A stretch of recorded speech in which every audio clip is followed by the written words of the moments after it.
ഇന്നത്തെ ദിവസം നമ്മൾ കേട്ടതിൽ വെച്ച് ഏറെ സുന്ദരമായ മനോഹരമായ ഒരു വാർത്തയിലേക്കാണ് ഇനി.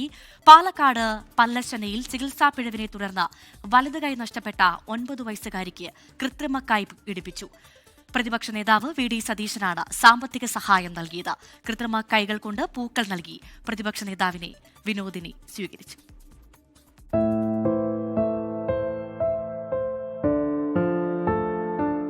കഴിഞ്ഞ സെപ്റ്റംബർ 24-ന് വീട്ടുമുറ്റത്ത് കളിക്കുന്നതിനിടെയാണ് 9 വയസ്സുകാരി വിനോദിനി വീണ് കൈക്ക് പരിക്കേൽക്കുന്നത്. ആദ്യം പാലക്കാട് ജില്ലാ ആശുപത്രിയിൽ എത്തിച്ചു, കൈയിൽ പ്ലാസ്റ്റർ ഇട്ടു. എന്നാൽ കുറച്ചു ദിവസം കഴിഞ്ഞപ്പോഴേക്കും നീർക്കെട്ടായി. സ്ഥിതി ഗുരുതരമായതോടെ കുട്ടിയെ കോഴിക്കോട് മെഡിക്കൽ കോളേജ് ആശുപത്രിയിലേക്ക് മാറ്റിയെങ്കിലും അണുബാധ ഗുരുതരമായി. വലതു കൈ മുറിച്ചു മാറ്റേണ്ടി വന്നു. വിനോദിനിയുടെയും കുടുംബത്തിന്റെയും അവസ്ഥ മനസ്സിലാക്കിയ പ്രതിപക്ഷ നേതാവാണ് കൃത്രിമ കൈ വയ്ക്കാനുള്ള മുഴുവൻ ചെലവും ഏറ്റെടുത്തത്. എറണാകുളം കാക്കനാട് ക്ലിനിക്കിൽ വെച്ച് വിനോദിനിക്ക് കൃത്രിമ കൈകൾ വെച്ച് നൽകി.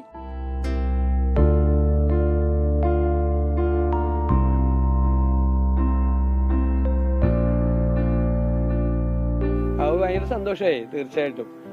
കാരണം ആശുപത്രിയിൽ നിന്ന് തിരിച്ചു വരുമ്പോൾ എൻ്റെ കൈ അവിടെ അമ്മയെന്ന് ചോദിച്ചൊരു കൊച്ചിൻ്റെ ചോദ്യമുണ്ട്. അതിൽ നമ്മളെല്ലാം തകർന്നു പോകും. ആ ചോദ്യത്തിനുള്ള നമ്മളെ കൊണ്ട് ചെയ്യാവുന്ന ഒരു ഉത്തരം അത്രയേ ഉള്ളൂ. പുതുജീവിതത്തിലേക്ക് തിരിച്ചു വന്നതിൽ കുടുംബത്തിനും ഏറെ സന്തോഷം.